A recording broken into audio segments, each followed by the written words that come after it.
여호와의 말씀이니라. 너희를 향한 나의 생각을 내가 아나니 평안이요 재앙이 아니니라. 너희에게 미래와 희망을 주는 것이니라. 예레미야 29장 11절 말씀입니다. 안녕하세요. 오늘은 정말 많은 분들이 사랑하시는 성경 구절이죠. 바로 이 예레미야 29장 11절의 진짜 의미가 뭘까 핵심만 딱 짚어보겠습니다.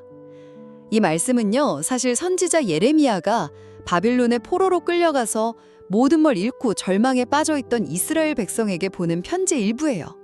자, 첫째, 이 약속은 한 개인이 아니라 공동체를 향한 거였습니다.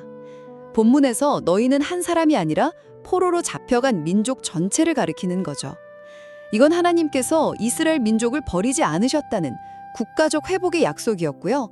특히 이 희망은 당장이 아닌 70년 후에 이루어질 아주 장기적인 약속이었습니다.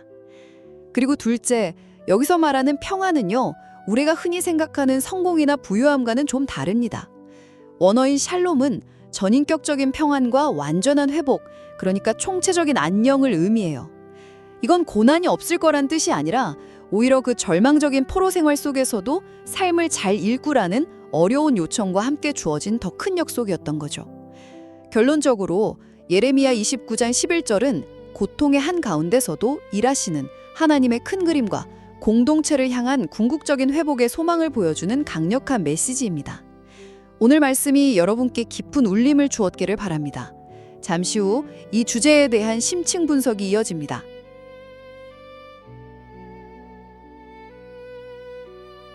여호와의 말씀이니라. 너희를 향한 나의 생각을 내가 아나니 평안이요 재앙이 아니니라. 너희에게 미래와 희망을 주는 것이니라. 예레미야 29장 11절 말씀입니다. 안녕하세요. 오늘 우리는 어쩌면 세상에서 가장 유명한 위로의 구절 예레미야 29장 11절의 세계로 한번 깊이 들어가 보려고 합니다. 네, 아마 당신의 소셜미디어 피드나 친구가 선물해준 머그잔, 서점의 예쁜 액자 속에서 분명 한 번쯤은 마주치셨을 거예요. 정말 많죠. 그쵸. 마치 하나님께서 바로 당신 귓가에 걱정 마, 다 잘 될 거야. 내가 너를 위해 정말 멋진 미래를 준비했어. 이렇게 속삭여 주시는 것 같죠. 네, 맞습니다. 졸업이나 취업, 새로운 시작을 앞둔 사람에게 건네는 최고의 축복카드 문구처럼 느껴지기도 하고요. 맞아요.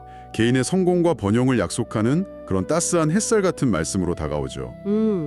그런데 만약에 이 구절의 진짜 배경이 그런 따스한 햇살이 아니라 칠흑 같은 어둠과 절망의 한가운데였다면 어떨까요? 바로 그 지점이에요. 이 구절을 우리가 혹시 완전히 잘못 읽고 있었던 거라면요. 오늘 저희는 탐정이 되어서 이 익숙한 구절에 켜켜이 쌓인 시간의 먼지를 좀 털어내고 그 안에 숨겨진 진짜 이야기를 파헤쳐보려고 합니다. 좋습니다. 아마 오늘 이 시간이 끝나면 당신이 알고 있던 이 구절이 전혀 다르게 보이고 어쩌면 훨씬 더 강력한 힘으로 다가올지도 모릅니다. 그 속으로 한번 들어가 볼까요? 네, 들어가 보시죠. 자, 그럼 먼저 사건의 현장으로 가보죠. 이 편지를 처음 받았던 사람들, 도대체 누구였을까요? 우리가 상상하는 것처럼 희망에 부푼 사람들이었나요? 전혀요. 정말 정반대의 상황이라고 보시면 됩니다. 정반대요? 네, 이 편지를 받은 사람들은 기원전 6세기경이었는데요. 기원전 6세기. 네, 바빌론 제국에 의해서 나라를 잃고 수백 킬로미터 떨어진 적국의 포로로 끌려온 유다 백성이었습니다. 포로로요? 맞습니다. 한번 상상해 보세요. 눈앞에서 나라가 불타고 신앙의 중심이었던 성전이 무너지고 와, 가족과 친구들이 뿔뿔이 흩어져서 이역만리 타양에 난민으로 던져진 겁니다. 모든 걸 다 잃어버린 상태였겠네요. 그렇죠. 그야말로 민족적인 트라우마와 깊은 절망의 한복판에 서 있던 사람들이죠. 와, 그러니까 이건 졸업 축하 카드가 아니라 인생 최악의 순간을 보내고 있는 사람들에게 도책한 편지였군요. 맞습니다. 모든 희망이 사라진 곳에 배달된 메시지라니 그것만으로도 분위기가 완전히 달라지네요. 그렇죠. 그런데 상황은 더 절망적이었습니다. 더요? 네, 당시 포로들 사이에서는 희망을 파는 사람들이 있었어요. 스스로를 선지자라고 칭하는 이들이었죠. 그들은 사람들의 귀에 아주 달콤한 말을 속삭였습니다. 여러분 걱정 마십시오. 하나님께서 곧 우리를 구원하실 겁니다. 2년만 버티면 고향으로 돌아갈 수 있습니다. 와, 2년요. 그건 정말 듣고 싶었던 말이었겠는데요. 당연하죠. 저라도 그 말을 믿고 싶었을 것 같아요. 지푸라기라도 잡는 심정으로요. 맞아요. 모두가 그 거짓 희망에 취해 있을 때 예레미야의 이 편지가 도착한 겁니다. 네. 그리고 그 편지는 사람들의 마지막 기대마저 산산조각 냈습니다. 어떻게요? 여러분, 2년이 아닙니다. 앞으로 70년 동안 포로 생활은 계속될 것입니다. 70년이요. 잠깐만요. 70년이라니? 네, 70년입니다. 그건 편지를 받은 사람들 대부분은 살아서 고향 땅을 받지 못한다는 뜻이잖아요. 그렇죠. 그들의 자녀 혹은 손주 세대에나 가능한 이야기고요. 아니 이게 어떻게 희망의 메시지가 될 수 있죠? 맞아요. 이건 오히려 절망을 확인시켜주는 잔인한 말처럼 들리는데요. 정확히 보셨습니다. 그게 바로 이 편지가 던지는 첫 번째 충격입니다. 아, 하나님이 주시는 희망은 우리가 기대하는 방식의 즉각적인 문제 해결이 아니라는 거죠.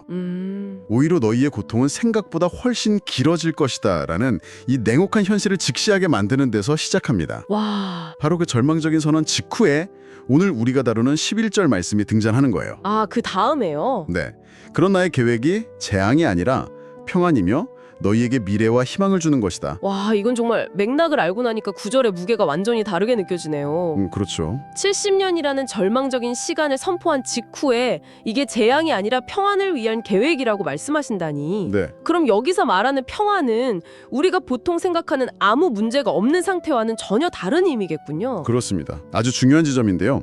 여기서 평안으로 번역된 히브리 원어는 우리가 잘 아는 샬롬입니다. 샬롬. 네, 그런데 이 샬롬은 단순히 분쟁이 없는 상태나 마음의 평온함만을 의미하지 않아요. 아, 그런가요? 훨씬 더 크고 깊은 개념이죠. 온전함, 완전함, 건강, 공동체의 번영, 인간다운 삶을 위한 모든 조건이 총체적으로 갖추어진 상태예요. 총체적인 안녕, 온전함. 알겠습니다. 그런데 그 샬롬을 70년 동안 포로 생활을 해야 하는 그 땅에서 어떻게 누릴 수 있다는 걸까요? 여기서 예레미야의 편지는 더 충격적인 명령을 내립니다. 또요? 예레미야 29장 7절을 보면 하나님은 유다 백성에게 이렇게 말씀하십니다. 너희는 내가 사로잡혀 가게 한 그 성읍의 평안, 즉 샬롬을 구하고 그를 위하여 여호와께 기도하라. 네. 이는 그 성읍이 평안함으로 너희도 평안할 것임이라. 잠깐만요. 그 성읍이라면 자신들을 멸망시키고 끌고 온 바빌론을 말하는 거잖아요. 맞습니다. 원수의 도시, 압제자의 도시의 평안을 위해 기도하라고요? 네, 솔직히 말해서 그들이 망하기를 기도해도 모자랄 판에 이건 너무한 요구 아닌가요? 왜 하나님은 그들의 분노나 복수심을 정당하게 여기지 않고 오히려 원수를 위해 기도하라고 하시는 거죠? 바로 그 지점이 이 말씀의 혁명적인 부분입니다. 아, 하나님은 고통스러운 현실을 불평하거나 외면하라고 말씀하지 않으십니다. 오히려 그 절망의 현실 한복판으로 들어가서 그곳을 변화시키는 주체가 되라고 명령하시는 거죠. 변화시키는 주체요? 너희가 발딛고 있는 바로 그 바빌론에 집을 짓고 텃밭을 가꾸고 결혼해서 자녀를 낳고 그 도시의 샬롬을 위해 기도하라. 와, 이것은 현실 도피적인 신앙이 아니라 가장 고통스러운 현실 속에서 하나님의 백성으로 살아가는 법을 가르쳐주는 적극적인 가르침이었습니다. 그렇군요. 너희의 샬롬은 바빌론의 샬롬과 연결되어 있다는 정말 놀라운 선언이었죠. 듣고 보니 그렇네요. 평안이라는 게 고통이 없는 저 멀리 어딘가에 있는 게 아니라 네, 바로 이 고통의 자리에서 만들어가는 것이라는 말씀처럼 들립니다. 맞습니다. 그럼 미래와 희망이라는 약속도 비슷한 맥락이겠군요. 당장의 해방이 아니라면 그건 무엇을 의미했던 건가요? 네, 그 약속 역시 일차적으로는 개인의 성공이나 출세에 대한 것이 아니었습니다. 아, 그래요? 그것은 이스라엘이라는 공동체의 회복에 대한 약속이었습니다. 공동체의 회복. 70년이라는 긴 시간이 흐른 뒤에 다음 세대, 그 다음 세대가 마침내 고향으로 돌아가 무너진 나라를 다시 세우게 될 것이라는 국가적 회복의 약속이었죠. 아, 그럼 편지를 읽고 있던 1세대에게는 자신이 아닌 후손들을 위한 희망이었겠네요. 바로 그거죠. 자신이 보지 못할 미래를 위한 희망이라 정말 완전히 다른 차원의 믿음이 필요한 이야기네요. 그렇죠. 내가 직접 누릴 수 있는 보상이 아니라 다음 세대를 위해 오늘의 절망 속에서 씨앗을 심는 행위 같은 거군요. 정확합니다. 그들은 그 약속을 믿고 이국 땅에서 신앙 공동체를 지키고 자녀들에게 신앙을 전수하면서 70년을 버텨냈습니다. 와. 그것이 그들에게 주어진 희망을 사는 법이었던 셈이죠. 자, 그럼 이제 가장 중요한 질문으로 넘어가야 할 것 같습니다. 네, 이 모든 역사적 배경을 알고 나니 그럼 우리가 이 구절을 개인적인 위로와 축복의 약속으로 삼는 건 완전히 잘못된 건가 하는 의문이 생겨요. 아, 그렇죠. 실제로 많은 신학자들이 이 구절이 심각하게 오용되고 있다고 비판하잖아요. 머그잔에 새겨진 이 구절이 사실은 성경의 원래 의도를 왜곡하는 것이라고요. 아주 날카롭고 또 정직한 질문입니다. 결론부터 말씀드리면 반은 맞고 반은 틀리다고 할 수 있습니다. 반은 맞고 반은 틀리다. 네. 만약 이 구절을 문맥과 전혀 상관없이 내가 원하는 것을 즉각적으로 얻게 해주는 무슨 마법 주문이나 부적처럼 사용한다면 네. 그건 분명 심각한 오용이 맞습니다. 내가 이 시험에 합격하게 해주실 거야. 왜냐하면 예레미야 29장 11절이 있으니까. 와 같은 방식은 성경의 원래 의도와는 거리가 멀죠. 그렇죠. 마치 자판기에 동전 넣었듯이 말씀을 사용하는 거니까요. 맞습니다. 하지만 여기서 균형을 잡는 것이 중요합니다. 균형이요? 이 구절의 원래 의미를 알게 되었다고 해서 이건 고대 이스라엘 민족에게만 해당되는 이야기니까 오늘날 나와는 아무 상관없구나 라고 생각하며 구절 자체를 버리는 것 역시 지나친 수정일 수 있다는 겁니다.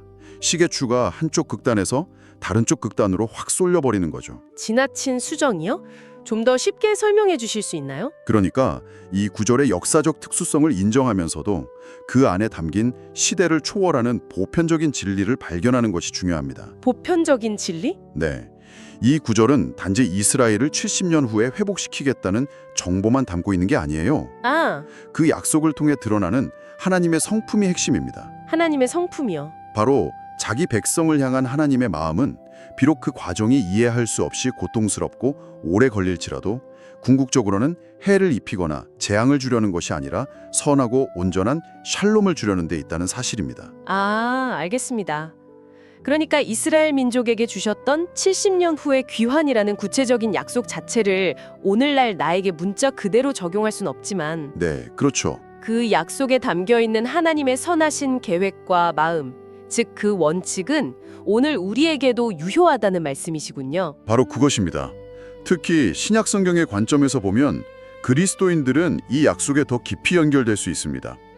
신약에서는 어떻게 연결되나요? 고린도후서 1장 20절을 보면 하나님의 약속은 얼마든지 그리스도 안에서 예가 된다는 말씀이 나옵니다. 네. 즉 구약의 수많은 약속들이 담고 있는 하나님의 신실하심과 선하심이 예수 그리스도를 통해 우리에게도 이어진다는 의미로 해석할 수 있죠. 그렇군요. 로마서 8장 28절에 모든 것이 합력하여 선을 이룬다는 약속과도 정확히 같은 맥락에 있습니다. 지금 내가 겪는 이 고난과 재앙처럼 보이는 일들이 결코 내 이야기의 끝이 아니라는 강력한 위로를 얻을 수 있는 거죠. 그렇군요. 단순히 나에게 좋은 일이 일어날 거야 라는 막연한 긍정주의가 아니라 지금의 고통 속에서도 하나님의 더 큰 그림과 선한 계획이 움직이고 있음을 신뢰하는 것. 네, 그것이 이 구절을 오늘날 올바르게 적용하는 방법이겠네요. 맞습니다. 이 모든 이야기를 듣고 나니 이제 정말 궁금해집니다. 이 깊어진 이해를 가지고 지금 이 방송을 듣고 있는 당신의 삶에 이 말씀을 어떻게 가져올 수 있을까요? 네, 아마 많은 분들이 각자의 바빌론 한가운데서 이 방송을 듣고 계실 텐데요. 네, 가장 중요한 부분이죠. 한 3가지 정도로 정리해 볼 수 있을 것 같습니다. 3가지요? 첫째는 당신의 인생에서 바빌론 포로기와 같은 시간을 지날 때 이 말씀을 절망의 끝이 아닌 희망의 시작점으로 삼는 것입니다. 희망의 시작점이요. 네, 예기치 못한 질병, 갑작스러운 실직, 깨어져 버린 관계의 고통 속에서 내 인생은 끝났구나라고 생각될 때 아니, 이것이 하나님의 재앙이 아니라 평안을 향한 과정일 수 있다고 믿는 것이죠. 고통의 즉각적인 해결을 약속하는 것이 아니라 그 고통의 시간을 견뎌낼 의미와 힘을 주는 약속이라는 말씀이시네요. 맞습니다. 왜 나에게 이런 일이라는 질문에서 이 시간을 통해 하나님은 무엇을 이루실까라는 질문으로 전환하게 만드는 힘이 있군요. 그렇습니다. 둘째는 평안과 번영에 대한 우리의 생각 자체를 재정의하는 것입니다. 생각을 재정의 한다? 이 세상은 끊임없이 우리에게 더 많은 소유, 더 높은 지위, 문제없는 삶이 곧 샬롬이라고 속삭입니다. 그렇죠. 하지만 이 말씀은 진짜 샬롬이 외적인 환경이 아니라 하나님과의 관계 안에서 누리는 내면의 온전함과 평화에 있음을 가르쳐줍니다. 폭풍우가 몰아치는 바빌론 한복판에서도 누릴 수 있는 샬롬이죠. 이것을 추구하기 시작할 때 우리는 세상의 가치관으로부터 자유로워질 수 있습니다. 그게 정말 큰 도전인 것 같아요. 외부 세계는 계속해서 재정적 성공과 안락한 삶이 전부라고 소리치는데 그 소음을 뚫고 내면의 샬롬을 추구하는 것 말이죠.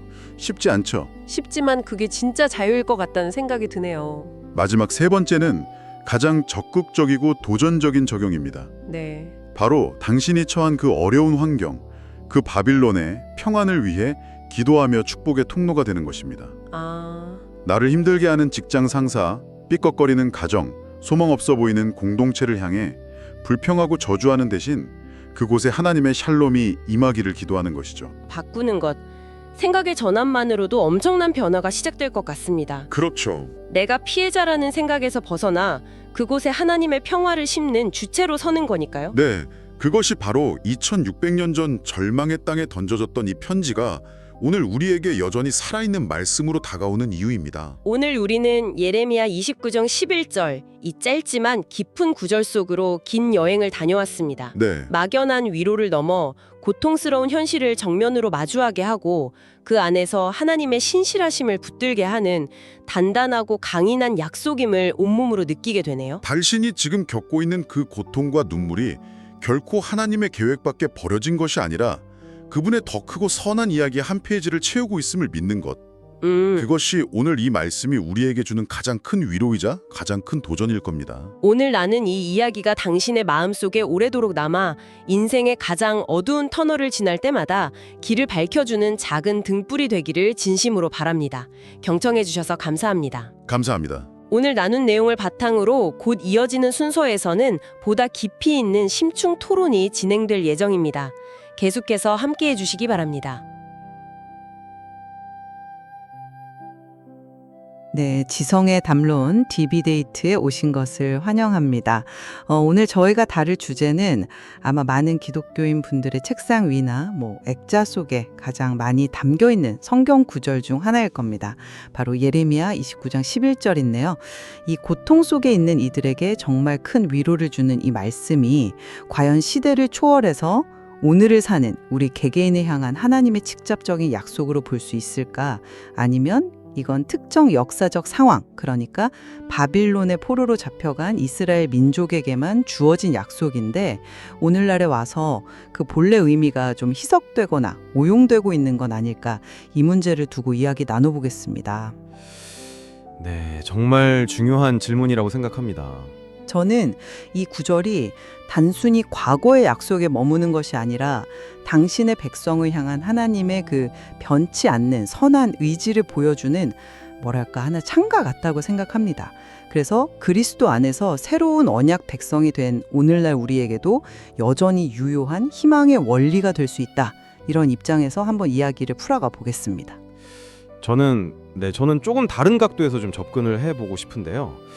그러니까 이 구절이 가진 어떤 진정한 심, 또 그 깊이는 오히려 그 구체적인 역사적 맥락을 제대로 이해할 때 비로소 드러나는 게 아닌가, 저는 그렇게 봅니다.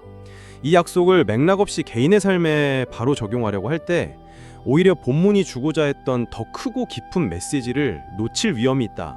이 관점에서 말씀드리겠습니다. 좋습니다. 그럼 제 입장부터 한번 말씀을 드려볼게요.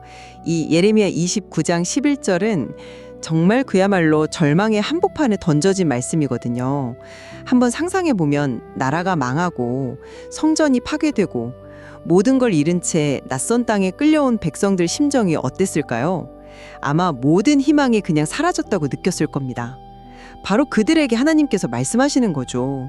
이게 끝이 아니다. 너희를 향한 내 생각은 재앙이 아니라 평안, 즉 샬롬이다. 너희에게 미래와 희망을 주려는 것이다. 저는 바로 이 지점에서 하나님의 변치 않는 성품이 드러난다고 봅니다. 상황이 아무리 절망적이어도 당신의 백성을 향한 하나님의 선한 계획은 멈추지 않는다는 거죠. 물론 1차적으로는 바빌론 유배민을 향한 말씀이 맞습니다. 그건 분명하죠. 하지만 성경의 모든 약속이 궁극적으로 예수 그리스도 안에서 더 넓고 깊게 성취되지 않습니까? 고린도후서 1장 20절 말씀처럼요. 하나님의 약속은 그리스도 안에서 전부 이해가 되니까요.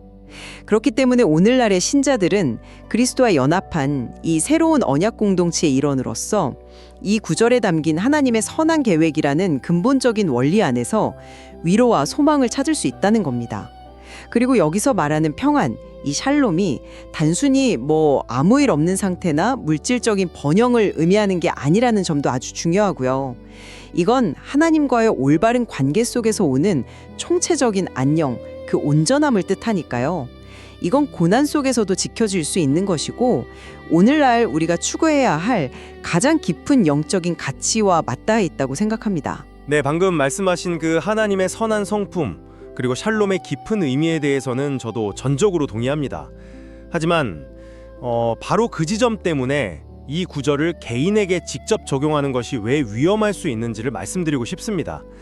아시다시피 성경 구절을 본래의 맥락에서 떼어내는 순간 그 의미는 우리가 원하는 방향으로 왜곡되기 정말 쉽거든요. 우선 이 편지의 수신인인 너희는 명백하게 복수형입니다. 그러니까 바빌론에 있는 유다 공동체 전체를 가리키는 거죠. 어떤 개인의 성공이나 안위에 대한 약속이 아니라 민족 공동체의 회복이라는 거대한 그림 속에서 주어진 말씀이라는 겁니다. 그리고 더 중요한 건 시간이죠. 본문 10절을 보면 분명히 바빌론에서 70년이 차면이라고 못을 받고 있어요. 한번 생각해보죠.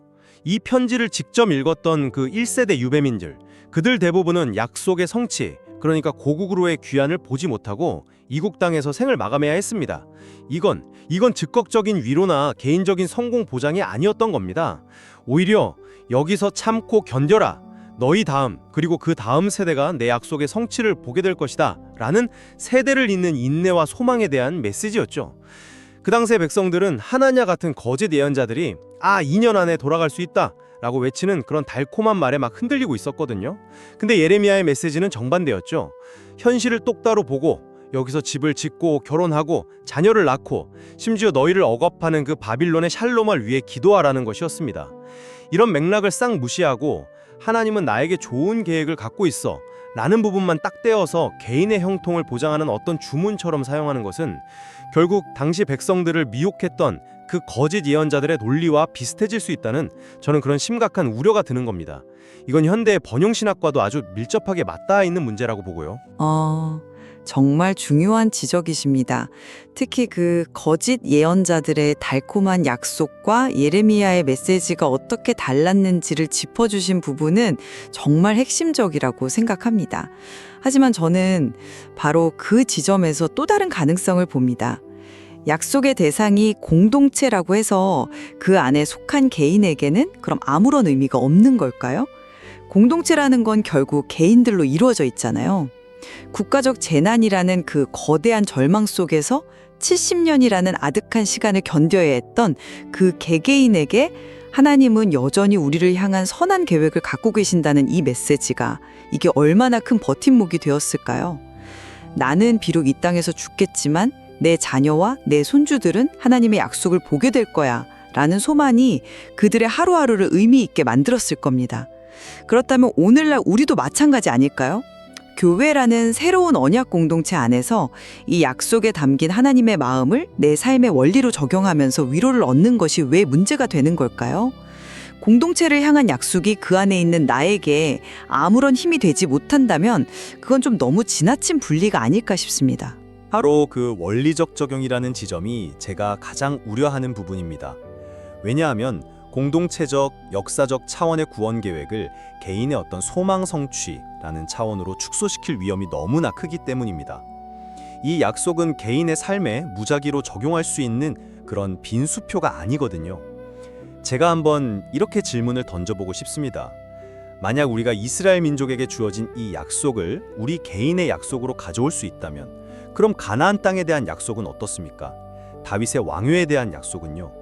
우리가 성장의 약속들을 이렇게 취사 선택해서 이건 내 것, 저건 그들의 것이라고 할 수 있을까요? 그 기준은 대체 뭐죠? 하나님은 이스라엘이라는 특정 언약 백성을 통해 일하셨고 이 편지는 그 거대한 구속사의 한 장면입니다. 이 맥락을 무시하고 구절만 떼어내서 나를 향한 하나님의 계획이라고 개인화하는 순간 성경 전체가 말하고자 하는 그 거대한 이야기의 흐름을 놓치게 됩니다. 우리는 이스라엘이 아니고 바빌론 유배 상황에 있지도 않거든요. 이 구절이 우리에게 주는 교훈은 약속 그 자체를 상속받는 것이 아니라 그토록 혹독한 심판 속에서도 언약을 잊지 않으시는 하나님의 신실하신 성품을 배우는 데 있어야 한다. 저는 그렇게 생각합니다. 네, 날카로운 질문이십니다. 우리가 구약의 모든 약속을 문자 그대로 우리에게 적용할 수 없다는 점, 그건 당연히 맞습니다. 하지만 저는 샬롬이라는 개념을 통해서 이 구절의 보편적인 적용 가능성이 열린다고 봅니다. 샬롬은 아시다시피 히브리어에서 단순히 평화나 안녕이 아니라 모든 것이 온전하고 조화롭고 제자리에 있는 상태, 즉 하나님이 본래 의도하신 그 창조 질서의 회복을 의미하는 정말 깊은 단어잖아요. 이것은 특정 민족에게만 국한된 개념이 아니라 하나님께서 모든 피조 세계를 향해 갖고 계신 궁극적인 목표라고 할 수 있습니다. 그렇다면 예레미야 29장 11절은 바빌론 유배라는 그 특수한 상황을 통해서 하나님께서 모든 당신의 백성들에게 바라시는 궁극적인 목표, 즉 샬롬을 다시 한번 상기시켜주는 말씀으로 읽을 수 있지 않을까요? 지금 우리가 겪는 고난과 혼돈의 과정조차도 결국 이 샬롬을 이루기 위한 하나님의 더 큰 선한 계획 안에 있다는 믿음을 주는 거죠. 이것이야말로 시대를 초월하는 위로의 핵심이라고 생각합니다. 본문에서 하나님이 유배민들에게 샬롬을 얻기 위해 주신 구체적인 지침이 뭐였죠? 역설적에게도 너희를 사로잡아 가게 한 그 성읍의 평안, 샬롬을 구하고 그를 위하여 여호와께 기도하라라는 것이었습니다.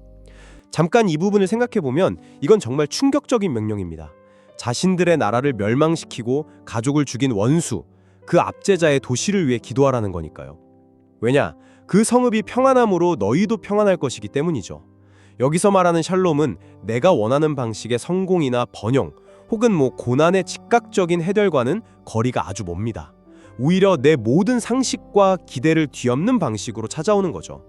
원수 같은 그곳의 평안을 구해야 나의 평안이 온다는 우리의 이기심을 완전히 깨뜨리는 가르침입니다. 이것을 오늘날 나의 성공과 나의 번영을 위한 약속으로 연결하는 건 본문이 가진 이 급진적인 메시지에 나를 무디게 만드는 것이라고 봅니다. 그 지점은 정말 중요하고 오히려 저는 그 점 때문에 이 말씀이 오늘날 우리에게 더 깊은 의미를 준다고 생각합니다. 우리가 처한 바빌론과 같은 현실, 즉 우리가 원치 않는 그 고통스러운 상황 속에서도 그곳에 샬롬을 구하며 살아가는 것, 그것이 바로 신자의 삶의 방식이라는 놀라운 원리를 가르쳐주기 때문입니다. 그것이 바로 이 구절이 단지 역사에 묶인 약속이 아니라 시대를 초월하는 원리가 될 수 있는 이유입니다. 물론 바빌론에서 70년 후 귀환한다는 그 구체적인 약속을 우리가 직접 상속받는 건 아니죠. 하지만 고난 중에도 당신의 백성을 향한 선한 계획을 포기하지 않으시는 하나님의 그 변치 않는 성품, 그리고 그 계획을 우리의 상상을 뛰어넘는 방식으로 이루어 가시는 하나님의 지혜를 이 구절을 통해 분명히 볼 수 있습니다. 이것은 하나의 원리로서 오늘날 우리에게도 유효합니다. 저는 이 구절이 신약의 로마서 8장 28절 하나님을 사랑하는 자 곧 그의 뜻대로 부르심을 입은 자들에게는 모든 것이 합력하여 선을 이루느니라 는 말씀의 구약적인 표현이라고 생각합니다. 모든 것을 합력하여 궁극적인 선, 즉 샬롬을 이루시는 하나님의 섭리를 보여주는 아름다운 창문인 셈이죠. 원리라는 표현에도 저는 조금 더 신중해야 한다고 생각합니다. 왜냐하면 우리가 좋아하는 구절만 싹 떼어내서 원리로 만들고 불편한 구절은 그건 역사적 상황이야 라고 묶어두려는 경향이 우리에게 있기 때문입니다. 예를 들어 보죠. 우리가 그토록 사랑하는 11절의 위로의 말씀 바로 뒤에는 어떤 말씀이 나오는지 아십니까? 예루살렘에 남아서 하나님의 말씀을 거역했던 자들에 대한 무서운 심판의 경고가 바로 이어집니다. 17절은 그들에게 칼과 기근과 전염병을 보내어 썩어서 먹을 수 없는 몹술 무화과 같게 하겠다고 말씀하시거든요. 이처럼 하나님의 약속과 평화는 언제나 언약에 대한 순종 여부와 아주 긴밀하게 연결되어 있으며 매우 구체적이고 역사적입니다. 11절의 아름다운 약속만 떼어내서 나의 원리로 삼고 17절의 무서운 경고는 그때 그 사람들의 이야기로 무시하는 것은 이건 성경을 나를 위한 긍정적인 구절 모음집으로 전락시키는 매우 위험한 태도입니다.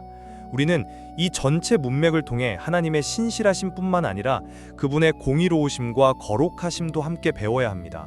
약속 자체를 직접 상속받는 게 아니라 그 약속과 경고를 통해 하나님이 어떤 분이신지를 배우는 것이 핵심이다. 이 점을 다시 한번 강조하고 싶습니다. 네, 문맥의 중요성은 아무리 강조해도 지나치지 않죠. 그리고 그 무서운 경고가 함께 있기에 11절의 약속이 더욱 빛나는 것도 사실입니다.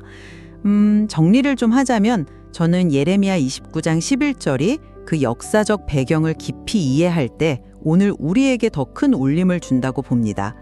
이 구절은 고난이 없는 삶을 약속하는 게 아니거든요. 오히려 나라를 잃고 포로가 된 최악의 절망 속에서도 결국 당신의 백성을 선하게 인도하시고 미래와 희망을 주시는 하나님의 신실하심을 증언합니다. 그리고 그 신실하신 하나님은 예수 그리스도를 통해 오늘 우리와도 함께 하십니다. 그렇기에 이 구절은 여전히 우리에게 깊은 위로와 소망의 원천이 될 수 있다고 믿습니다. 저는 이 구절의 진정한 힘이 어떤 개인의 성공을 위한 부적이 아니라 길고 어두운 절망의 터널을 지나는 공동체에게 주신 하나님의 장기적인 약속이라는 점을 이해할 때 비로소 드러난다고 생각합니다. 이 말씀을 통해서 우리는 고난의 현실을 외면하거나 긍정적인 생각으로 덮어버리는 대신에 그 고통스러운 현실 한복판에서 신실하게 일하시는 하나님을 신뢰하며 인내하는 법을 배울 수 있는 거죠. 즉각적인 해결이 아니라 기다림과 인내 속에서 피어나는 더 깊은 소망을 배우는 것입니다. 네, 오늘 나눈 이야기처럼 예레미야 29장 11절은 우리에게 쉬운 답보다는 참 깊은 질문을 던지는 것 같습니다. 하나님의 계획이란 과연 무엇이며 고난 속에서 희망을 찾는다는 건 어떤 의미인지, 또 공동체와 나는 어떤 관계에 있는지, 이 구절을 통해서 각자의 삶의 자리에서 이런 질문들을 깊이 성찰하는 계기가 되기를 바랍니다. 네, 경청해 주셔서 감사합니다.